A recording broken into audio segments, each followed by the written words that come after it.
for questions. Yes.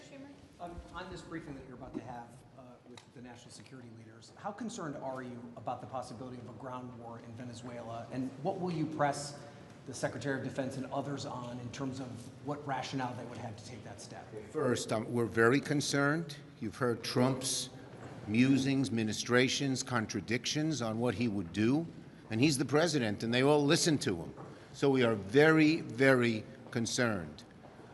To go into war, land war, in Venezuela, is an act of war. That is Congress's right.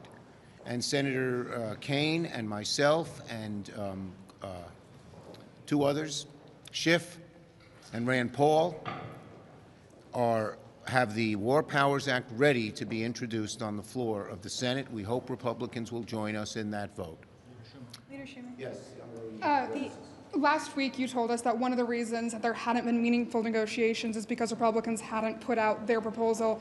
Now that that's out, do you see any path forward to find something in between these two proposals, or is it one or the other? Their plan is a non-starter. They even know it themselves. They're so struggling that they couldn't come up with a real plan, that instead of the total embarrassment of having no plan, they have the total embarrassment of having a plan that's been rejected over and over again, that doesn't lower health care costs, that doesn't extend the ACA one day, which is what the American people are asking for, and has all these poison pill riders, such as abortion, which they know are killer amendments. So is there any path to negotiation? Next. I was just going to ask you Look, about the negotiations, we're always willing to sit down and negotiate with someone who would lower costs. Their bill was absolutely not lower costs. It would raise costs for the American people. Yes, I was just going to ask you about the Hyde language and stricter abortion limitations that Republicans are demanding as a price for any kind of ACA funding extension.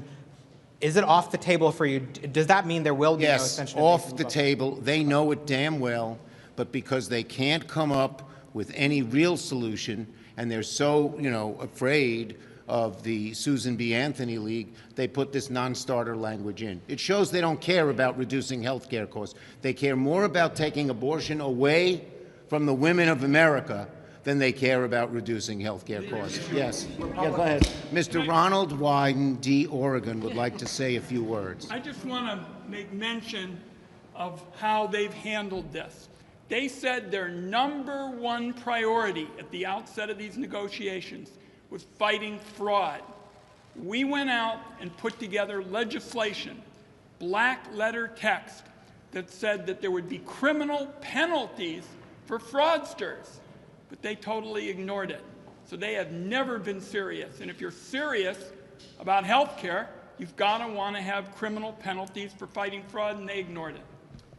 Mr. Leader. Okay, Mr. Leader, last question. you called the Republican plan a non-starter. They said the same thing about your plan. Doesn't that mean that these tax credits are almost certain to expire at the end of the year? Yeah, and the burden is on 13 Republicans to vote with us. Ours is the only plan. Their plan would allow the tax credits to expire, in your own words. Our plan would stop them from expiring. That's why it's supported overwhelmingly by the American people. Just remember, 55% of Trump voters, according to the data, support our plan. Thank you. Why not a 1-year extension?